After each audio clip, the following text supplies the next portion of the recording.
So as we're entering the fall and winter, every once in a while I want to touch on different herbs that could be really helpful. And one of those herbs, in State of the End for the Veda Wave today, is Echinacea.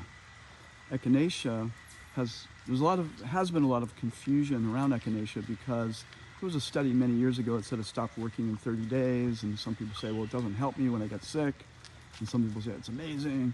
So number one, Echinacea has to be really, really, really high quality, and there's a couple companies that use Gaia herbs, and Medi herb especially is amazing Echinacea.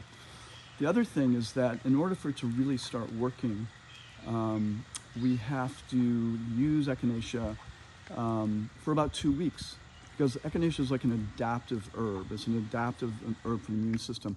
After about 2 weeks, it really kicks it in and it makes it so that whenever something hits your body that you have to deal with, your immune system is so much more adaptive and powerful.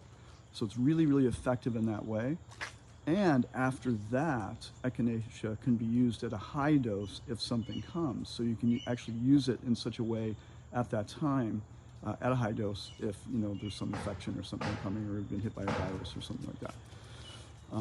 So Echinacea is an amazing herb. So the Veda Wave for today is get your hands on some amazing Echinacea, Medi herb, especially you can, if you have questions about that, let me know, and have a great day. Thanks.